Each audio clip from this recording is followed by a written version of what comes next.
Ester.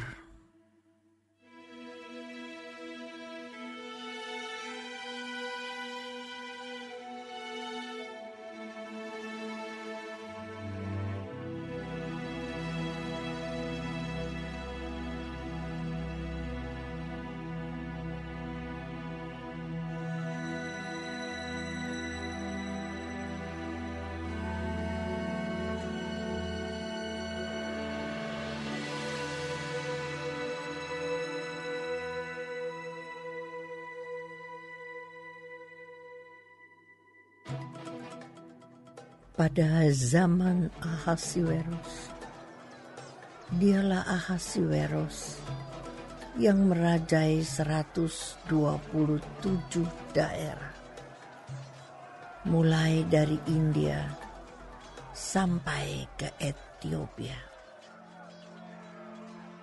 Pada zaman itu, ketika Raja Ahasiweros bersemayam di atas tahta kerajaannya di dalam benteng Susan, pada tahun yang ketiga dalam pemerintahannya, diadakanlah oleh Baginda perjamuan bagi semua pembesar dan pegawainya,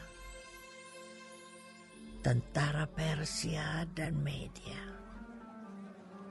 kaum bangsawan dan pembesar daerah hadir di hadapan Baginda. Di samping itu, Baginda memamerkan kekayaan kemuliaan kerajaannya dan keindahan kebesarannya yang bersemarak berhari-hari lamanya, sampai 180 hari.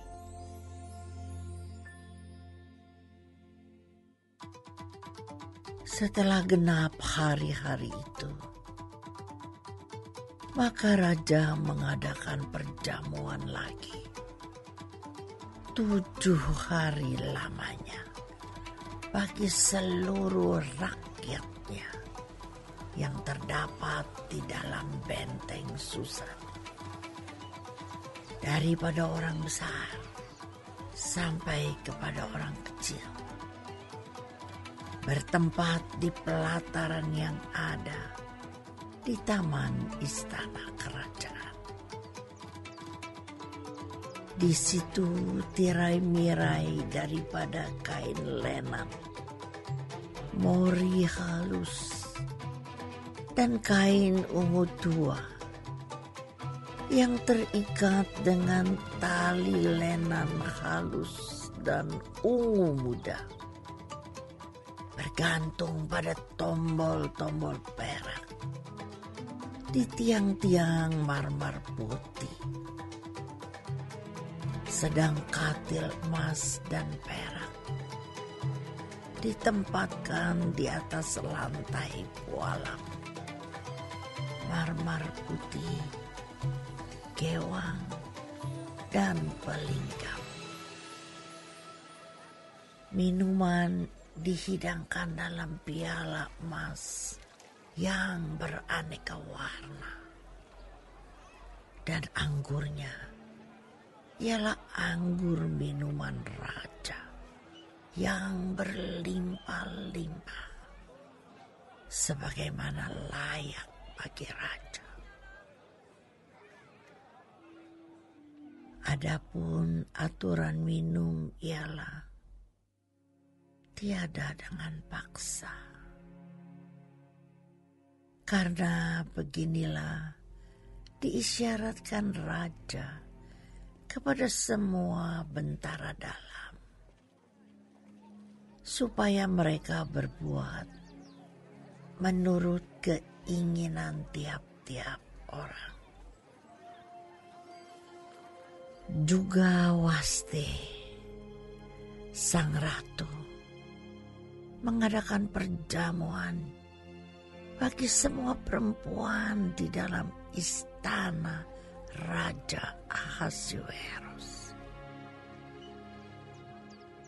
Pada hari yang ketujuh, ketika raja riang gembira hatinya karena minum anggur, bertitahlah baginda kepada Mehuman, Wista, Harbona, Bikta, Abakta, Zetar, dan Karkas, yakni ketujuh sida-sida yang bertugas di hadapan Raja Ahasiweros, supaya mereka membawa Wasti, sang ratu, dengan memakai mahkota kerajaan menghadap raja untuk memperlihatkan kecantikannya kepada sekalian rakyat dan pembesar-pembesar. Karena sang ratu sangat elok rupanya. Tetapi Ratu Wasti menolak untuk menghadap menurut titah raja yang disampaikan oleh sida-sida itu. Sehingga sangat geramlah raja dan berapi-apilah murkanya. Maka bertanyalah raja kepada orang-orang arif bijaksana, orang-orang yang mengetahui kebiasaan zaman. Karena demikianlah biasanya masalah-masalah raja dikemukakan kepada para ahli undang-undang dan hukum. Adapun yang terdekat kepada baginda ialah Karsena, Setar, Atmata, Tarsis, Meres, Marsena, dan Memukan. Ketujuh pembesar Persia dan Media yang boleh memandang wajah raja dan yang mempunyai kedudukan yang tinggi di dalam kerajaan. Tanya raja, apakah yang harus diperbuat atas Ratu Wasti menurut undang-undang? Karena tidak dilakukannya titah Raja Ahasiweros yang disampaikan oleh sida-sida. Maka sembah Memukan di hadapan raja dan para pembesar itu. Wasti sang ratu bukan bersalah kepada raja saja, melainkan juga kepada semua pembesar dan segala bangsa yang di dalam segala daerah Raja Ahasiweros. Karena kelakuan sang ratu itu akan merata kepada semua perempuan, sehingga mereka tidak menghiraukan suaminya apabila diceritakan orang, Raja Ahasiweros menitahkan supaya Wasti sang ratu dibawa menghadap kepadanya. Tetapi ia tidak mau datang. Pada hari ini juga, istri para pembesar raja di Persia dan Media yang mendengar tentang kelakuan sang ratu akan berbicara tentang hal itu kepada suaminya, sehingga berlarut-larutlah penghinaan dan kegusaran. Jikalau baik pada pemandangan raja, hendaklah dikeluarkan suatu titah kerajaan dari hadapan baginda dan dituliskan di dalam undang-undang Persia dan Media, sehingga tidak dapat dicabut kembali bahwa Wasti dilarang menghadap Raja Ahasiweros dan bahwa raja akan mengaruniakan kedudukannya sebagai ratu kepada orang lain yang lebih baik daripadanya. Bila keputusan yang diambil raja kedengaran di seluruh kerajaannya, Alangkah besarnya kerajaan itu. Maka semua perempuan akan memberi hormat kepada suami mereka, daripada orang besar sampai kepada orang kecil. Usul itu dipandang baik oleh raja serta para pembesar. Jadi bertindaklah raja sesuai dengan usul memukan itu. Dikirimkanlah oleh Baginda surat-surat ke segenap daerah kerajaan. Tiap-tiap daerah menurut tulisannya. Dan tiap-tiap bangsa menurut bahasanya, bunyinya. Setiap laki-laki harus menjadi kepala dalam rumah tangganya dan berbicara menurut bahasa bangsanya.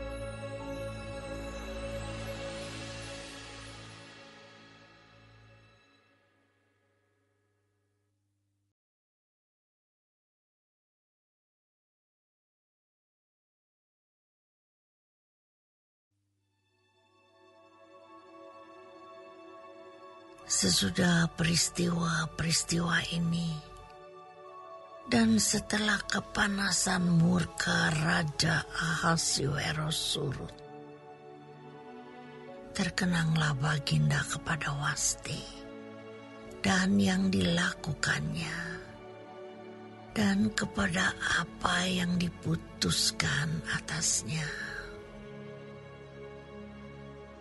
Maka sembah para biduan dan raja yang bertugas pada Baginda.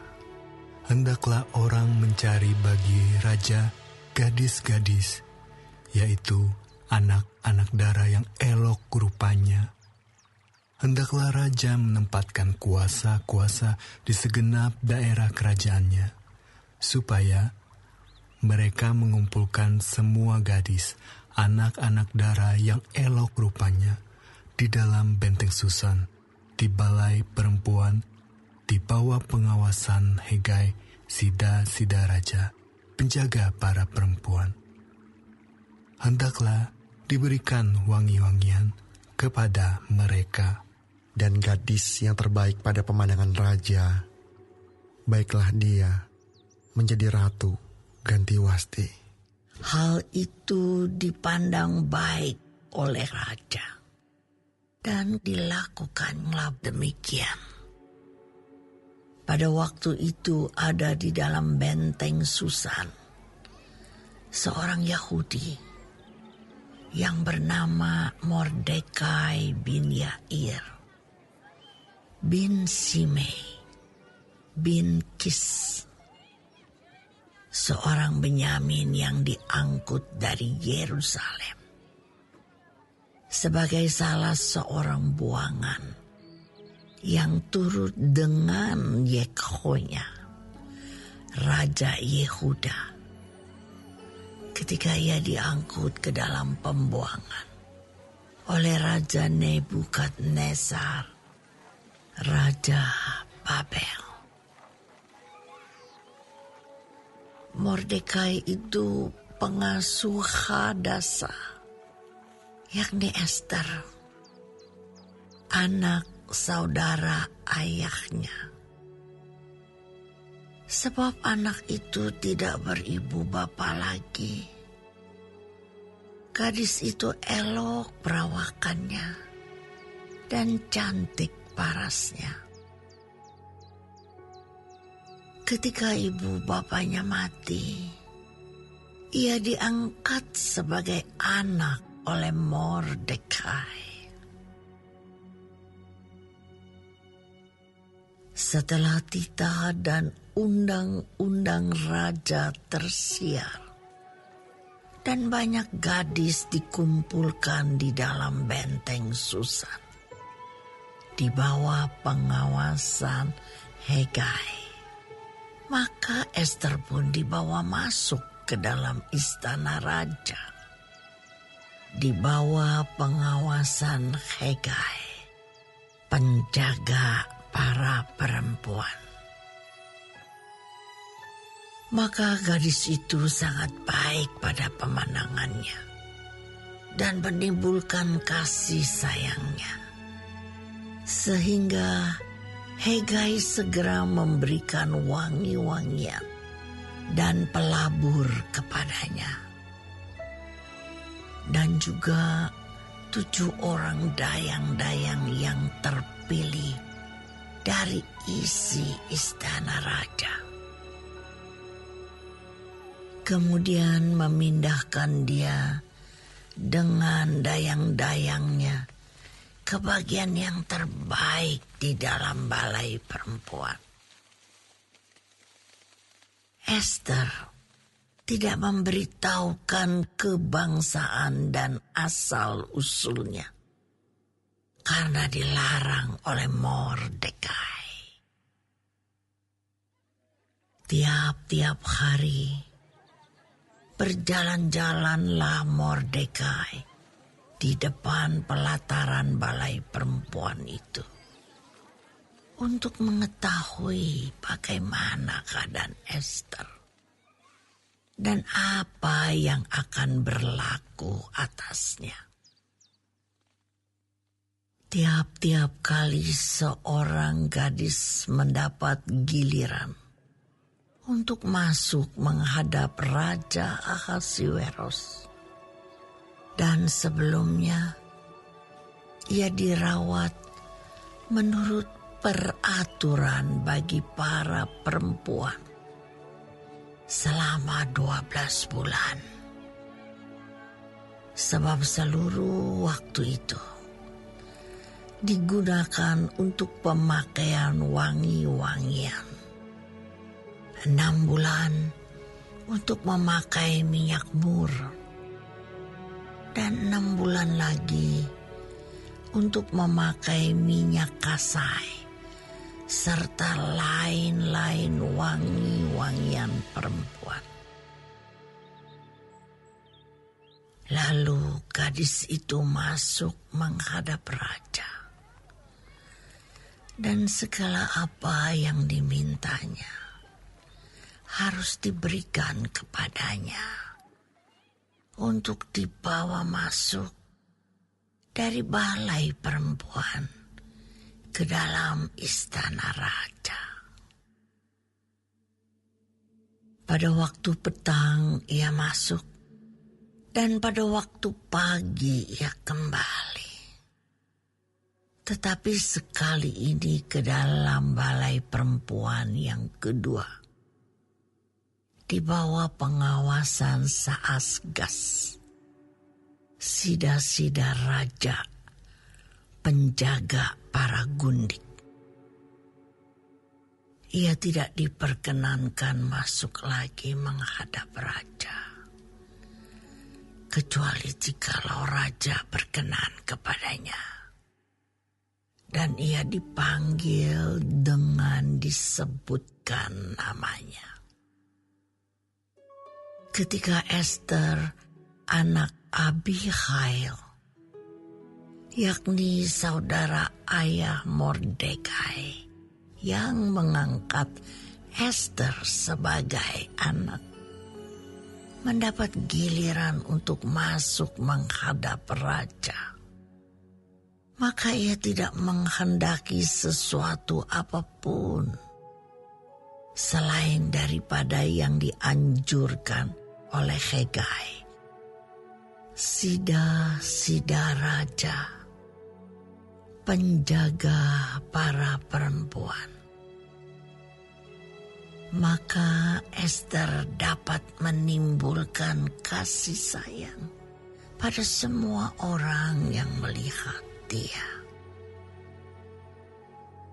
Demikianlah Esther dibawa masuk menghadap Raja Ahasuerus ke dalam istananya pada bulan yang ke-10, yakni bulan Tebet, pada tahun yang ke-7 dalam pemerintahan Baginda.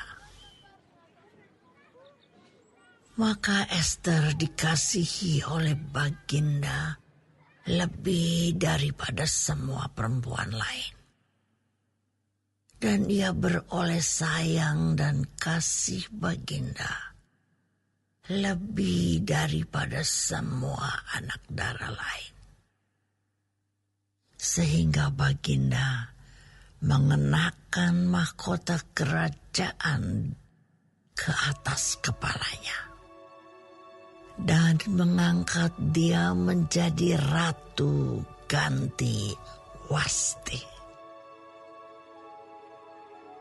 Kemudian diadakanlah oleh Baginda suatu perjamuan bagi semua pembesar dan pegawainya, yakni perjamuan karena Ester.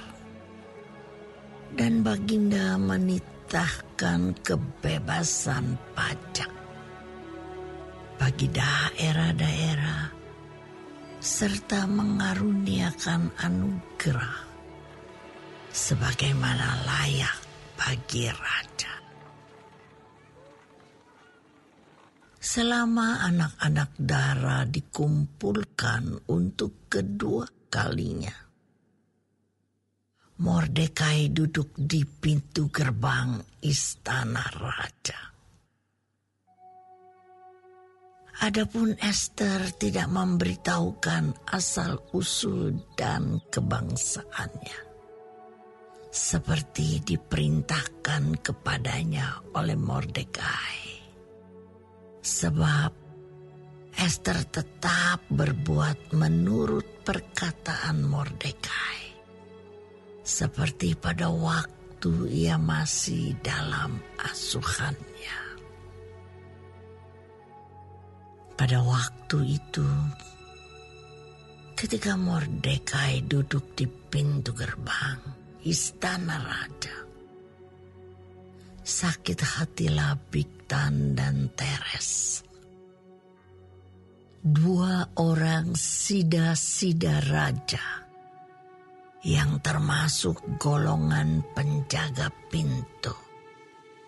Lalu berikhtiarlah mereka untuk membunuh Raja Ahasuerus. Tetapi perkara itu dapat diketahui oleh Mordekai, lalu diberitahukannya lah kepada Ester sang ratu. Dan Ester mempersembahkannya kepada raja atas nama Mordekai. Perkara itu diperiksa dan ternyata benar. Maka kedua orang itu disulakan pada tiang. Dan peristiwa itu dituliskan di dalam kitab sejarah di hadapan raja.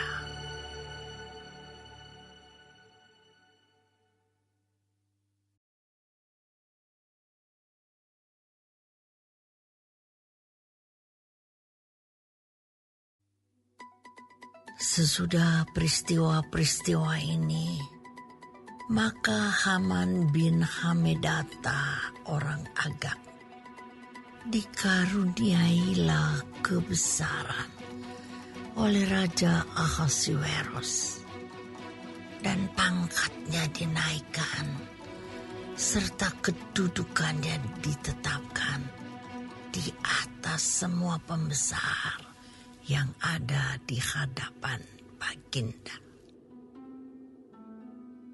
Dan semua pegawai raja yang di pintu gerbang istana raja berlutut dan sujud kepada Haman.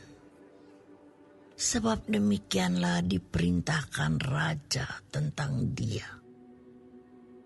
Tetapi Mordekai tidak berlutut dan tidak sujud.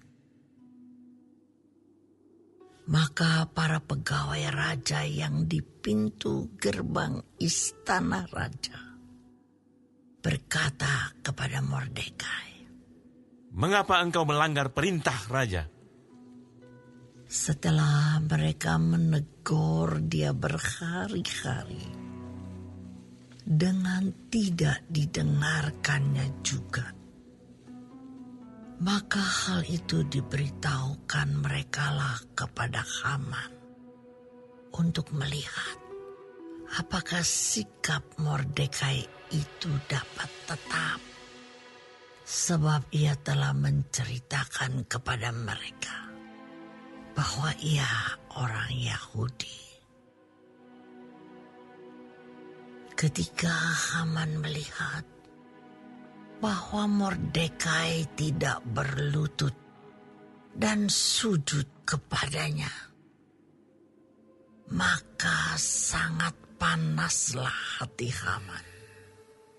Tetapi ia menganggap dirinya terlalu hina untuk membunuh hanya Mordekai saja. Karena orang telah memberitahukan kepadanya kebangsaan Mordekai itu. Jadi, Haman mencari ikhtiar memunahkan semua orang Yahudi, yakni bangsa Mordekai itu, di seluruh kerajaan Ahasuerus. Dalam bulan pertama, yakni bulan Nisan, dalam tahun yang ke-12, zaman Raja Ahasuerus, orang membuang pur, yakni undi, di depan Haman, hari demi hari dan bulan demi bulan, sampai jatuh pada bulan yang ke-12,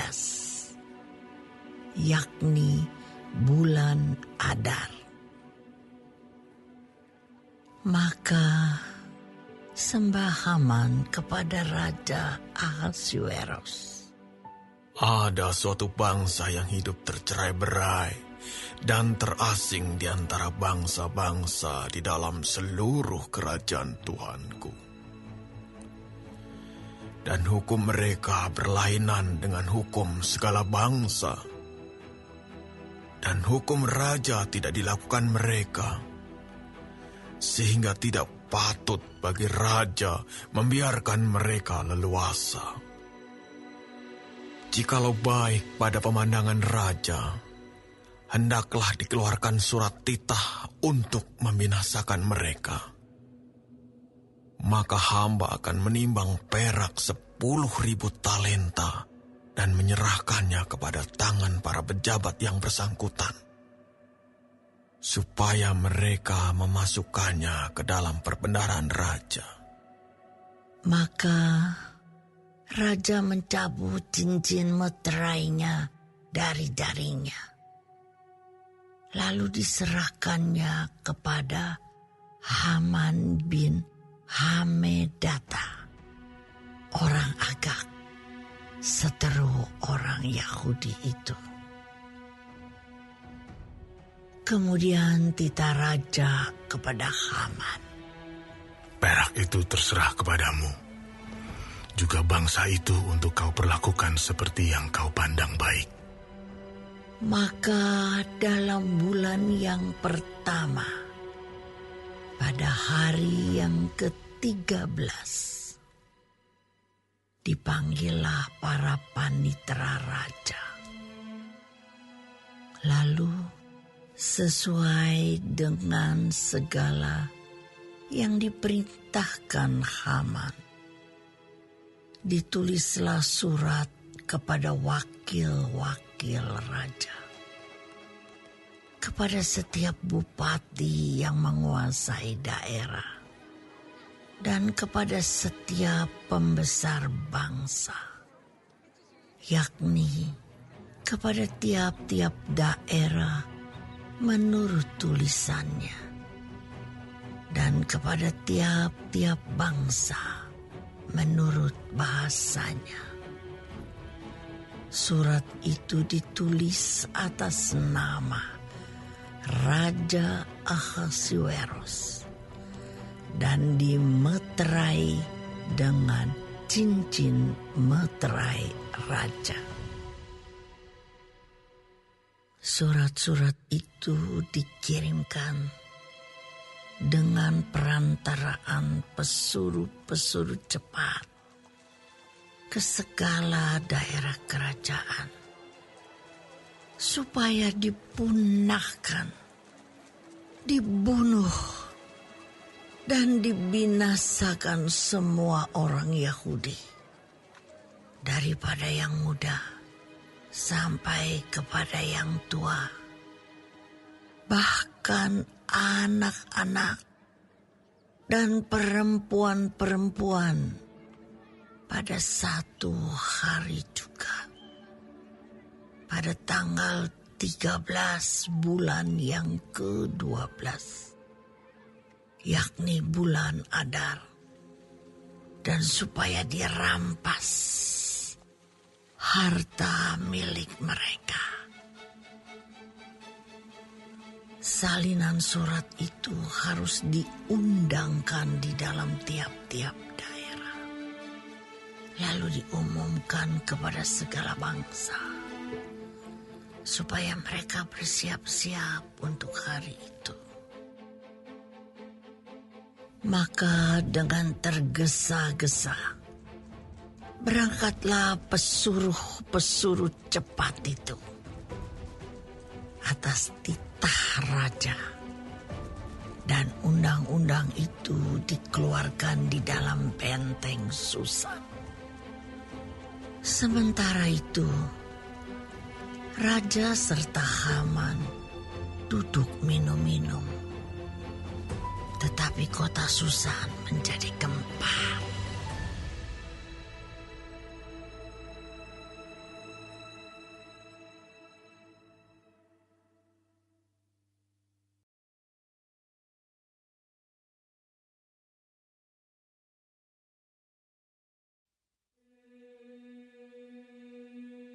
Setelah Mordekai mengetahui segala yang terjadi itu, ia mengoyakkan pakaiannya, lalu memakai kain kabung dan abu.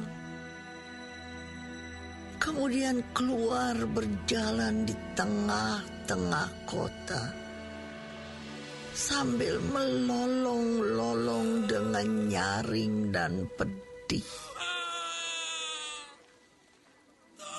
Dengan demikian, datanglah ia sampai ke depan pintu gerbang istana raja. Karena seorang pun tidak boleh masuk pintu gerbang istana raja dengan berpakaian kain kabung. Di tiap-tiap daerah kemana titah dan undang-undang raja telah sampai, ada perkabungan yang besar di antara orang Yahudi, disertai puasa dan ratap tangis.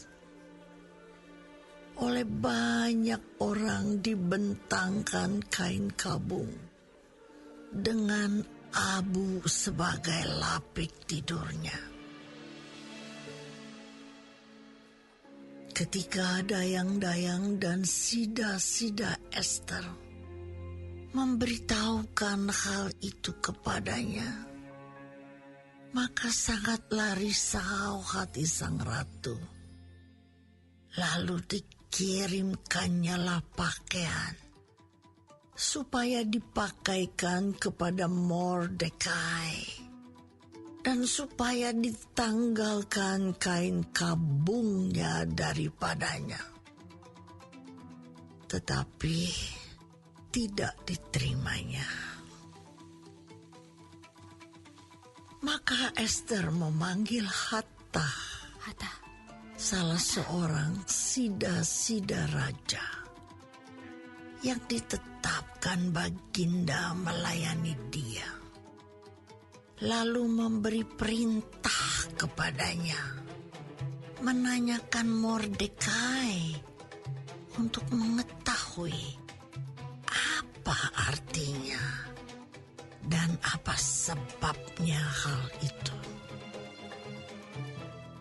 Lalu keluarlah Hatta mendapatkan Mordekai di lapangan kota yang di depan pintu gerbang istana raja. Dan Mordekai menceritakan kepadanya segala yang dialaminya, serta berapa banyaknya perak yang dijanjikan oleh Haman akan ditimbang untuk perbendaharaan raja sebagai harga pembinasaan orang Yahudi. Juga salinan surat undang-undang yang dikeluarkan di Susan untuk memunahkan mereka itu diserahkannya kepada Hatta supaya diperlihatkan dan diberitahukan kepada Ester. Lagi pula Hatta disuruh menyampaikan pesan kepada Ester supaya pergi menghadap raja untuk memohon karunia-Nya dan untuk membela bangsanya di hadapan Baginda. Lalu masuklah Hatta dan menyampaikan perkataan Mordekai kepada Ester. Akan tetapi Ester menyuruh Hatta memberitahukan kepada Mordekai, semua pegawai raja serta penduduk daerah-daerah kerajaan mengetahui bahwa bagi setiap laki-laki atau perempuan yang menghadap raja di pelataran dalam dengan tiada dipanggil, hanya berlaku satu undang-undang, yakni hukuman mati. Hanya orang yang kepadanya raja mengulurkan tongkat emas yang akan tetap hidup.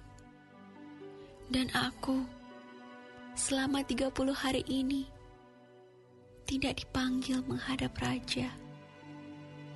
Ketika disampaikan orang perkataan Ester itu kepada Mordekai, maka Mordekai menyuruh menyampaikan jawab ini kepada Ester.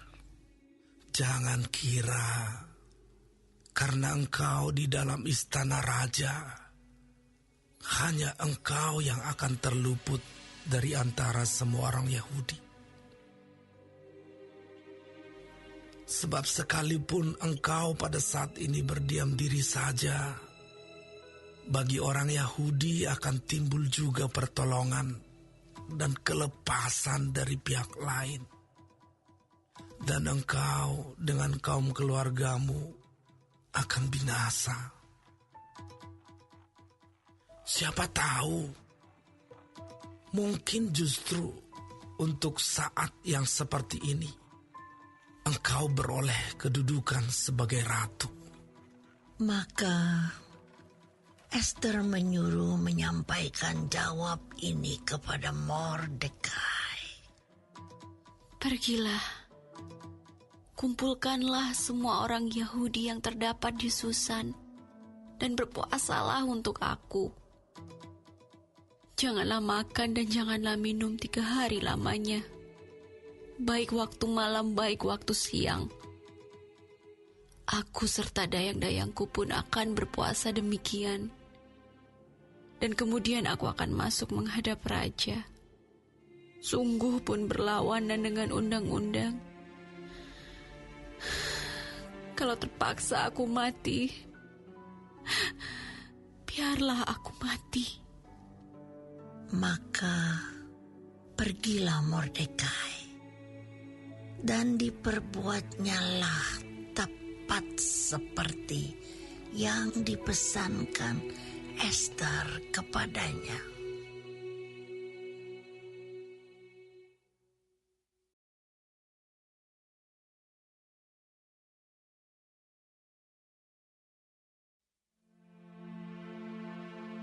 Pada hari yang ketiga, Ester mengenakan pakaian ratu. Lalu berdirilah ia di pelataran dalam istana raja, tepat di depan istana raja. Raja bersemayam di atas takhta kerajaan di dalam istana, berhadapan dengan pintu istana itu. Ketika raja melihat Ester, sang ratu, berdiri di pelataran, berkenanlah raja kepadanya, sehingga raja mengulurkan tongkat emas yang di tangannya ke arah Ester. Lalu mendekatlah Ester dan menyentuh ujung tongkat itu. Tanya raja kepadanya, Apa maksudmu, hai Ratu Ester? Dan apa keinginanmu? Sampai setengah kerajaan sekalipun akan diberikan kepadamu. Jawab Ester, Jikalau baik pada pemandangan raja, datanglah kiranya raja dengan Haman pada hari ini ke perjamuan yang akan diadakan oleh hamba bagi raja. Maka titah raja. Suruhlah Haman datang dengan segera, supaya kami memenuhi permintaan Ester. Lalu raja datang dengan Haman ke perjamuan yang diadakan oleh Ester. Sementara minum anggur, bertanyalah raja kepada Ester, Apakah permintaanmu? Niscaya akan dikabulkan. Dan apakah keinginanmu? Sampai setengah kerajaan sekalipun akan dipenuhi. Maka jawab Ester, Permintaan dan keinginan hamba ialah, jikalau hamba mendapat kasih raja, dan jikalau baik pada pemandangan raja, mengabulkan permintaan serta memenuhi keinginan hamba, datang pulalah kiranya raja dengan Haman ke perjamuan yang akan hamba adakan bagi raja dan Haman. Maka besok akan hamba lakukan yang dikehendaki raja. pada hari itu keluarlah Haman dengan hati riang dan gembira. Tetapi ketika Haman melihat Mordekai ada di pintu gerbang istana raja, tidak bangkit dan tidak bergerak menghormati dia, maka sangat panaslah hati Haman kepada Mordekai. Tetapi Haman menahan hatinya. Lalu pulanglah ia ke rumahnya dan menyuruh datang sahabat-sahabatnya dan Zeres istrinya. Maka Haman menceritakan kepada mereka itu besarnya kekayaannya, banyaknya anaknya laki-laki, dan segala kebesaran yang diberikan raja kepadanya, serta kenaikan pangkatnya di atas para pembesar dan pegawai raja. Lagi kata Haman, Tambahan pula, tiada seorang pun yang diminta oleh Ester sang ratu untuk datang bersama-sama dengan raja ke perjamuan yang diadakannya. Kecuali aku.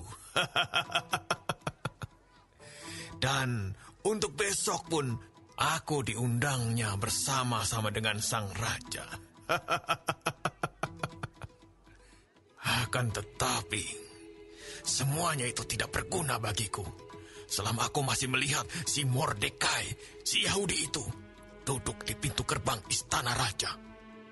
Lalu kata Zeres istrinya dan semua sahabatnya kepadanya, suruhlah orang membuat tiang yang tingginya 50 hasta, dan persembahkanlah besok pagi kepada raja, supaya Mordekai disulahkan orang pada tiang itu. Kemudian dapatlah engkau dengan bersuka cita pergi bersama-sama dengan raja ke perjamuan itu. Hal itu dipandang baik oleh Haman. Lalu ia menyuruh membuat tiang itu.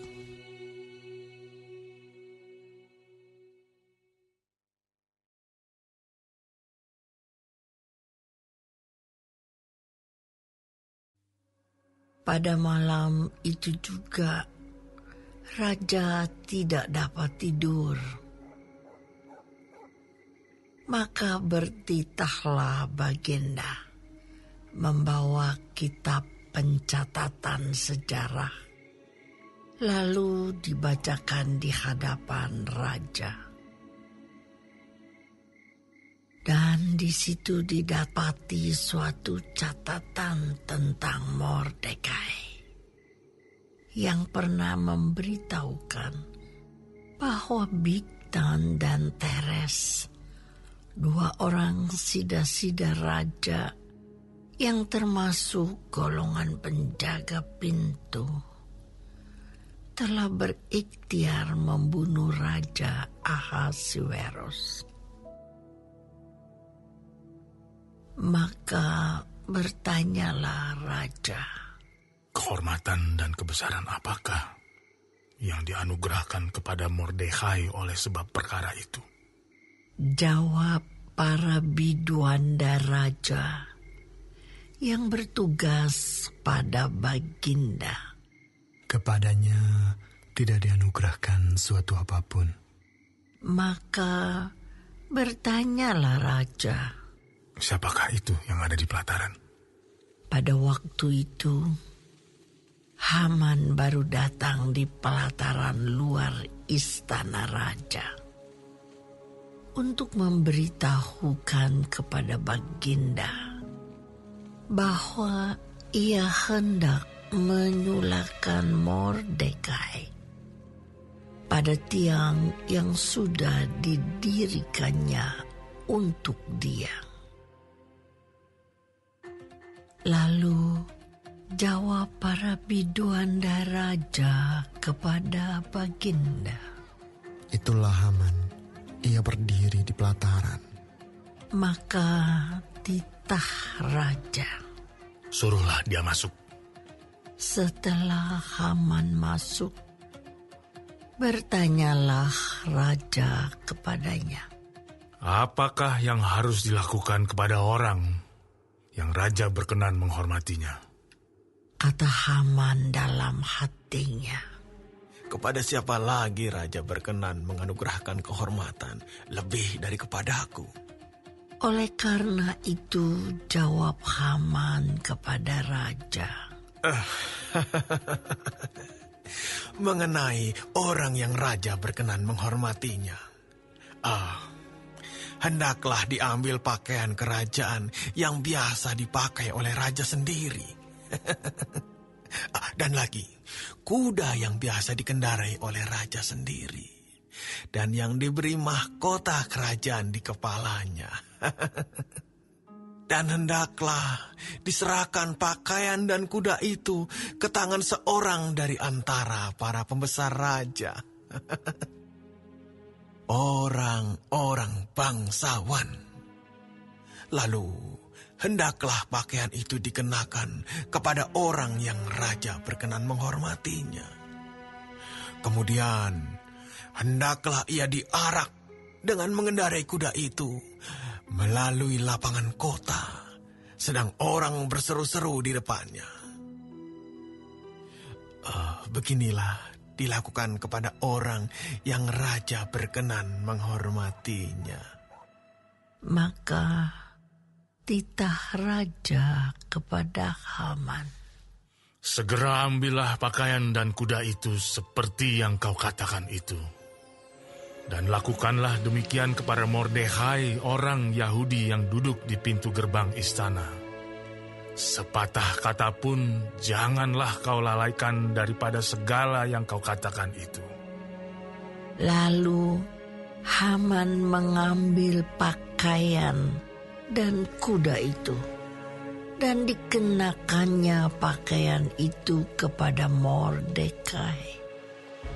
Kemudian diaraknya Mordekai melalui lapangan kota itu, sedang ia menyerukan di depannya, Beginilah dilakukan kepada orang yang raja berkenan menghormatinya. Kemudian kembalilah Mordekai ke pintu gerbang istana raja. Tetapi Haman bergesa-gesa pulang ke rumahnya dengan sedih hatinya dan berselubung kepalanya. Dan Haman menceritakan kepada Zeres, istrinya, dan kepada semua sahabatnya apa yang dialaminya. Maka kata para orang arif bijaksana dan Zeres istrinya kepadanya, Jikalau Mordekai, yang di depannya engkau sudah mulai jatuh, adalah keturunan Yahudi, maka engkau tidak akan sanggup melawan dia. Malahan, engkau akan jatuh benar-benar di depannya. Selagi mereka itu bercakap-cakap dengan dia, datanglah sida-sida raja, lalu mengantarkan Haman dengan segera ke perjamuan yang diadakan oleh Ester.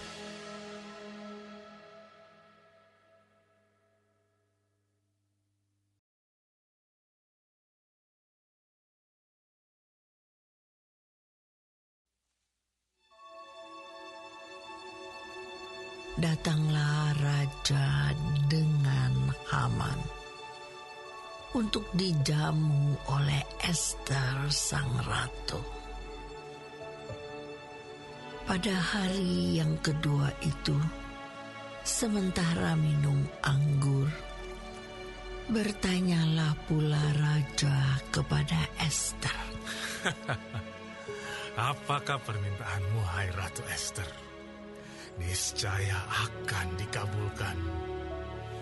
Dan apakah keinginanmu? Sampai setengah kerajaan sekalipun akan dipenuhi. Maka jawab Ester sang ratu, Ya Raja, jikalau hamba mendapat kasih Raja, dan jikalau baik pada pemandangan Raja, karuniakanlah kiranya kepada hamba nyawa hamba atas permintaan hamba, dan bangsa hamba atas keinginan hamba. Karena kami, hamba serta bangsa hamba, telah dijual untuk dipunahkan, dibunuh, dan dibinasakan. Jikalau seandainya kami hanya dijual sebagai budak laki-laki dan perempuan, niscaya hamba akan berdiam diri. Tetapi malapetaka ini tiada taranya di antara bencana yang menimpa Raja. Maka bertanyalah Raja Ahasuerus kepada Ester sang ratu. Siapakah orang itu? Dan di manakah dia yang hatinya mengandung niat akan berbuat demikian? Lalu jawab Ester, penganiaya dan musuh itu ialah Haman, orang jahat ini. Maka Haman pun sangatlah ketakutan di hadapan raja dan ratu. Lalu bangkitlah raja dengan panas hatinya daripada minum anggur dan keluar ke taman istana. Akan tetapi Haman masih tinggal untuk memohon nyawanya kepada Ester sang ratu. Karena ia melihat bahwa telah putus niat raja untuk mendatangkan celaka kepadanya. Ketika raja kembali dari taman istana ke dalam ruangan minum anggur, maka Haman berlutut pada katil tempat Ester berbaring. Maka titah raja, masih jugakah ia hendak menggagahi sang ratu di dalam istanaku sendiri? Tatkala titah raja itu keluar dari mulutnya, maka diselubungi oranglah muka Haman. Sembah Harbona, salah seorang sida-sida yang di hadapan raja. Lagi pula tiang yang dibuat Haman untuk Mordekai, orang yang menyelamatkan raja dengan pemberitahuannya itu, telah berdiri di dekat rumah Haman, 50 hasta tingginya. Lalu titah raja, sulahkan dia pada tiang itu. Kemudian hama disulahkan pada tiang yang didirikannya untuk Mordekai. Maka surutlah panas hati raja.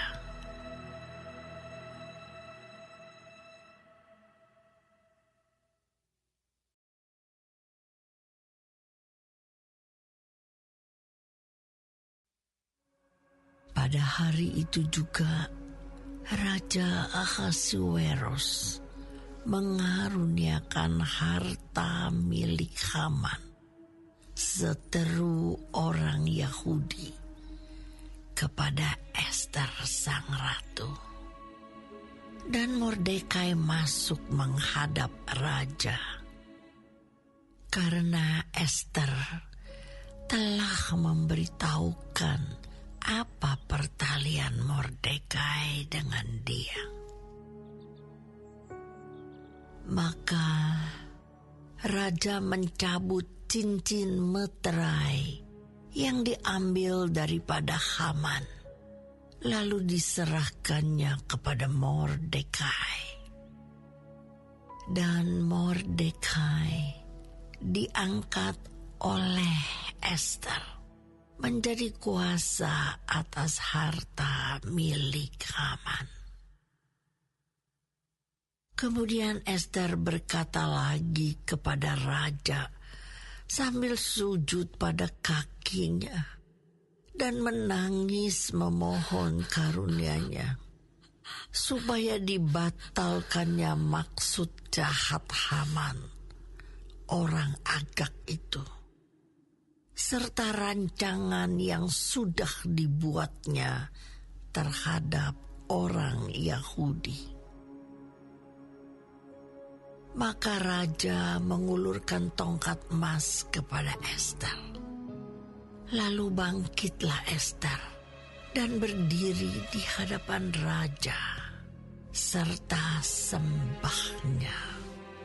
Jikalau baik pada pemandangan raja, dan jikalau hamba mendapat kasih raja, dan hal ini kiranya dipandang benar oleh raja, dan raja berkenan kepada hamba, maka hendaklah dikeluarkan surat titah untuk menarik kembali surat-surat yang berisi rancangan Haman bin Hamedata orang Agag itu, yang ditulisnya untuk membinasakan orang Yahudi di dalam semua daerah kerajaan.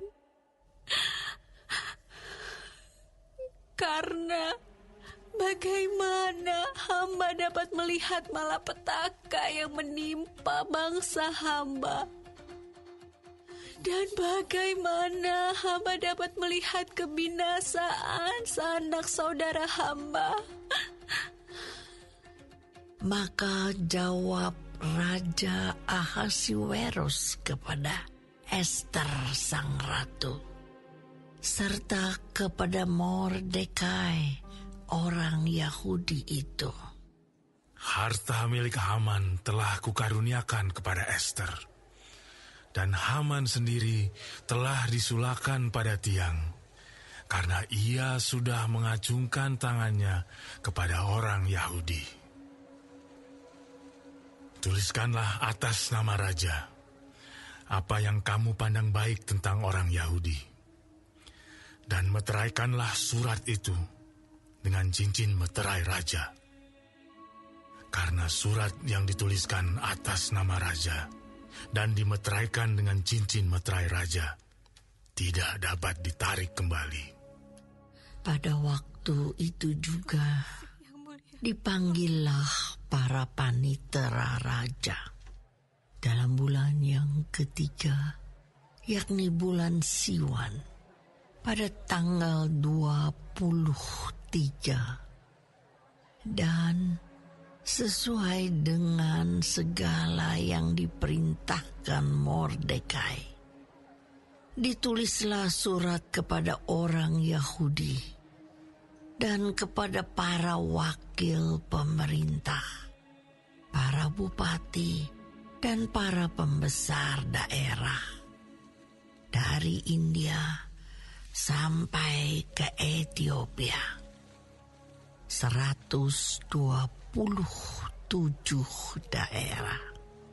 Kepada tiap-tiap daerah menurut tulisannya, dan kepada tiap-tiap bangsa menurut bahasanya, dan juga kepada orang Yahudi menurut tulisan dan bahasanya. Maka ditulislah pesan atas nama Raja Ahasuerus, dan dimeterai dengan cincin meterai raja. Lalu dengan perantaraan pesuruh-pesuruh cepat yang berkuda, yang diternakan di pekudaan, dikirimkanlah surat-surat yang isinya raja mengizinkan orang Yahudi di tiap-tiap kota untuk berkumpul dan mempertahankan nyawanya, serta memunahkan, membunuh atau membinasakan segala tentara, bahkan anak-anak dan perempuan-perempuan dari bangsa dan daerah yang hendak menyerang mereka, dan untuk merampas harta miliknya. Pada hari yang sama di segala daerah Raja Ahasuerus, pada tanggal 13 bulan yang ke-12, yakni bulan Adar. Salinan pesan tertulis itu harus diundangkan di tiap-tiap daerah, lalu diumumkan kepada segala bangsa. Dan orang Yahudi harus bersiap-siap untuk hari itu akan melakukan pembalasan kepada musuhnya. Maka dengan terburu-buru dan tergesa-gesa, berangkatlah pesuruh-pesuruh cepat yang mengendarai kuda kerajaan yang tangkas itu atas titah raja, dan undang-undang itu dikeluarkan di dalam benteng Susan. Dan Mordekai keluar dari hadapan raja dengan memakai pakaian kerajaan daripada kain ungu tua dan kain lenan, dengan memakai tajuk emas yang mengagumkan, serta jubah daripada kain lenan halus dan kain ungu muda. Maka kota Susan pun bertempik soraklah dan bersukaria. Orang Yahudi telah beroleh kelapangan hati dan bersukacita, kegirangan dan kehormatan. Demikian juga di tiap-tiap daerah dan tiap-tiap kota. Di tempat manapun titah dan undang-undang raja telah sampai, ada sukacita dan kegirangan di antara orang Yahudi. Dan lagi banyak dari antara rakyat negeri itu masuk Yahudi, karena mereka ditimpa ketakutan kepada orang Yahudi.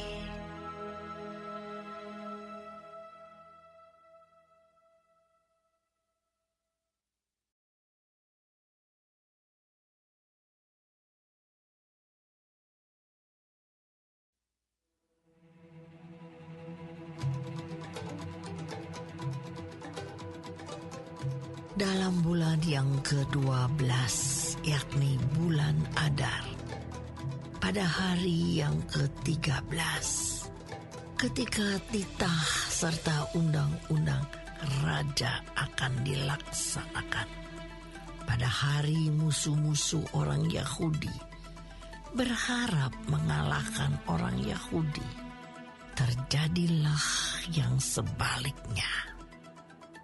Orang Yahudi mengalahkan pembenci-pembenci mereka. Maka berkumpullah orang Yahudi di dalam kota-kotanya di seluruh daerah Raja Ahasiweros untuk membunuh orang-orang yang berikhtiar mencelakakan mereka. Dan tiada seorang pun tahan menghadapi mereka, karena ketakutan kepada orang Yahudi telah menimpa segala bangsa itu.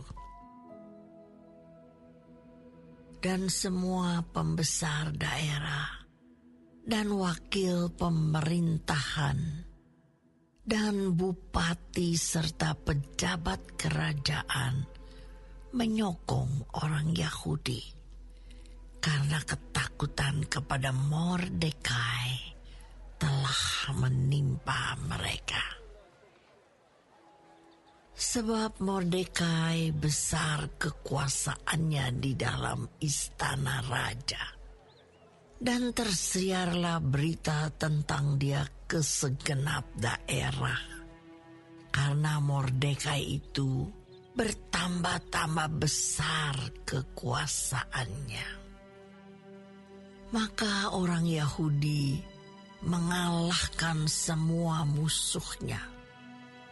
Mereka memukulnya dengan pedang, membunuh dan membinasakannya.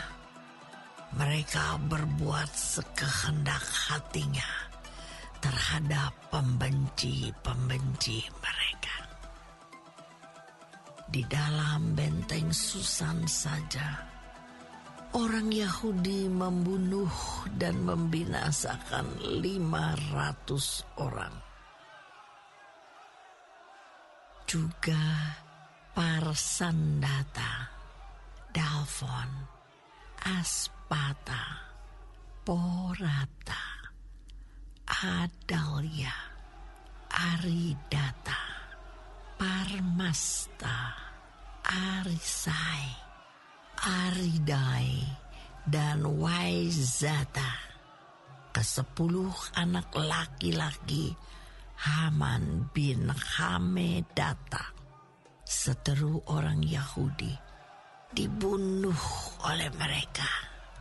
Tetapi kepada barang rampasan tidaklah mereka mengulurkan tangan. Pada hari itu juga jumlah orang-orang yang terbunuh di dalam benteng Susan disampaikan ke hadapan raja. Lalu titah raja kepada Ester sang ratu. Di dalam benteng Susan saja, orang Yahudi telah membunuh dan membinasakan 500 orang beserta ke-10 anak Haman. Di daerah-daerah kerajaan yang lain, entahlah apa yang diperbuat mereka. Dan apakah permintaanmu sekarang? Niscaya akan dikabulkan. Dan apakah keinginanmu lagi? Niscaya dipenuhi. Lalu jawab Ester, Jikalau baik pada pemandangan raja, diizinkanlah kiranya kepada orang Yahudi yang di Susan untuk berbuat besok pun sesuai dengan undang-undang untuk hari ini. Dan ke-10 anak Haman itu hendaklah disulakan pada tiang. Raja pun menitahkan berbuat demikian. Maka undang-undang itu dikeluarkan di Susan, dan ke-10 anak Haman disulakan orang. Jadi berkumpullah orang Yahudi di Susan pada hari yang ke-14 bulan Adar juga. Dan dibunuhnyalah di Susan 300 orang. Tetapi kepada barang rampasan tidaklah mereka mengulurkan tangan.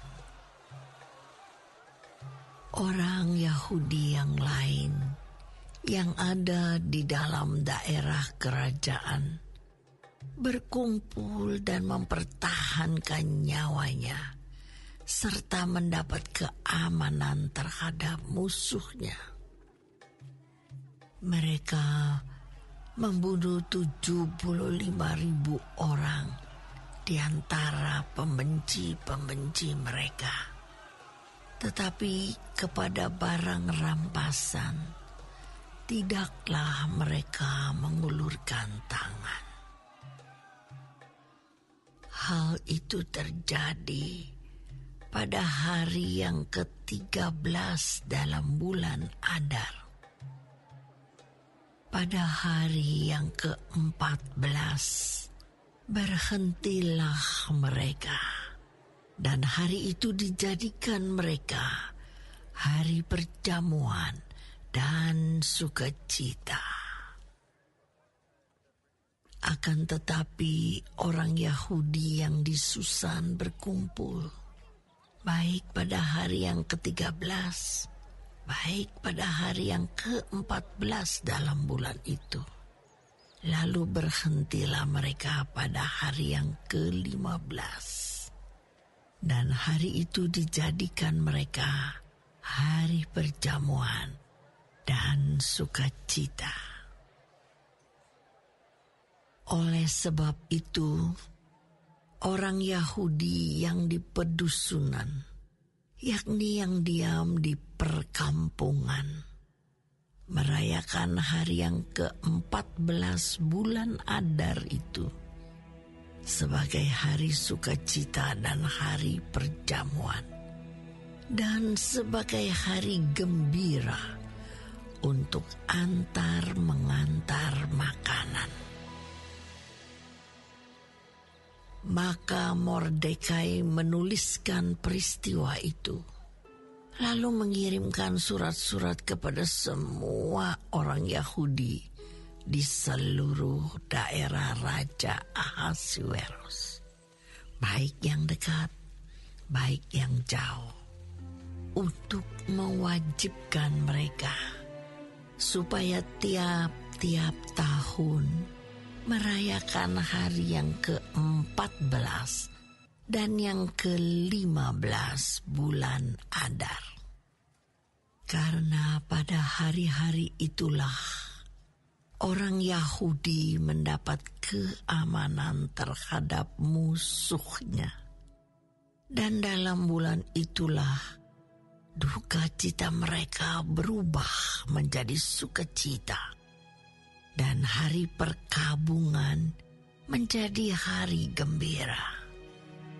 Dan supaya menjadikan hari-hari itu hari perjamuan dan sukacita, dan hari untuk antar mengantar makanan, dan untuk bersedekah kepada orang-orang miskin. Maka orang Yahudi menerima sebagai ketetapan apa yang sudah dimulai mereka melakukannya, dan apa yang ditulis Mordekai kepada mereka. Sesungguhnya Haman bin Hamedata orang Agag, seteru semua orang Yahudi itu, telah merancangkan hendak membinasakan orang Yahudi. Dan ia pun telah membuang pur, yakni undi, untuk menghancurkan dan membinasakan mereka. Akan tetapi, ketika hal itu disampaikan di hadapan raja, maka dititahkannyalah dengan surat, supaya rancangan jahat yang dibuat Haman terhadap orang Yahudi itu dibalikkan ke atas kepalanya. Maka Haman beserta anak-anaknya disulakan pada tiang. Oleh sebab itulah hari-hari itu disebut Purim, menurut kata pur. Oleh sebab itu jugalah, yakni karena seluruh isi surat itu, dan karena apa yang dilihat mereka mengenai hal itu, dan apa yang dialami mereka, orang Yahudi menerima sebagai kewajiban dan sebagai ketetapan bagi dirinya sendiri dan keturunannya, dan bagi sekalian orang yang akan bergabung dengan mereka, bahwa mereka tidak akan melampaui merayakan kedua hari itu tiap-tiap tahun, menurut yang dituliskan tentang itu, dan pada waktu yang ditentukan.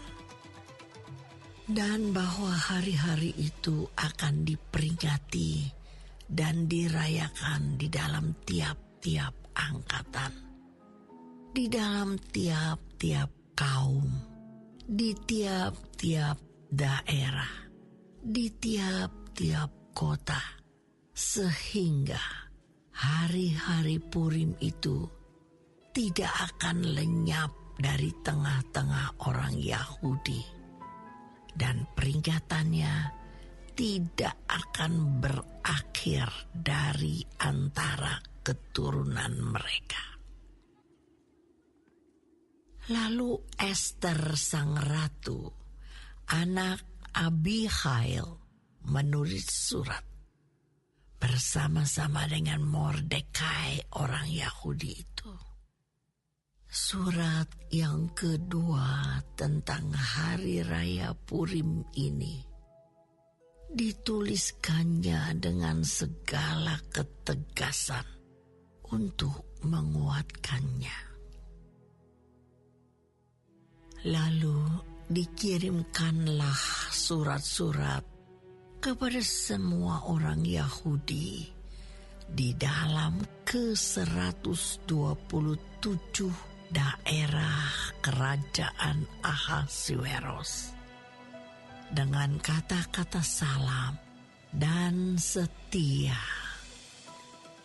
supaya hari-hari Purim itu dirayakan pada waktu yang ditentukan, seperti yang diwajibkan kepada mereka oleh Mordekai, orang Yahudi itu, dan oleh Ester sang ratu, dan seperti yang diwajibkan mereka kepada dirinya sendiri serta keturunan mereka mengenai hal berpuasa dan meratap-ratap. Demikianlah perintah Ester menetapkan perihal Purim itu. Kemudian dituliskan di dalam kitab.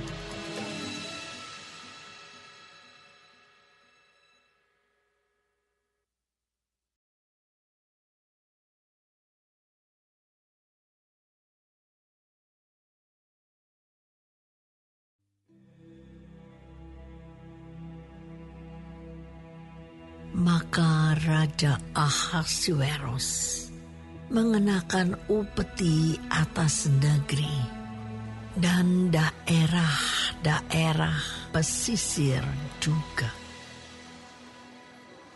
Segala perbuatannya yang hebat serta gagah dan pemberitaan yang seksama tentang kebesaran yang dikaruniakan raja kepada Mordekai.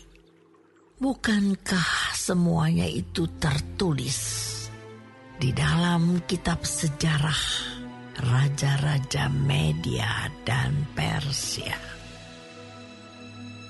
Karena Mordekai, orang Yahudi itu, menjadi orang kedua di bawah Raja Ahasuerus, dan ia dihormati oleh orang Yahudi serta disukai oleh banyak sanak saudaranya, sebab ia mengikhtiarkan yang baik bagi bangsanya dan berbicara untuk keselamatan bagi semua orang sebangsanya.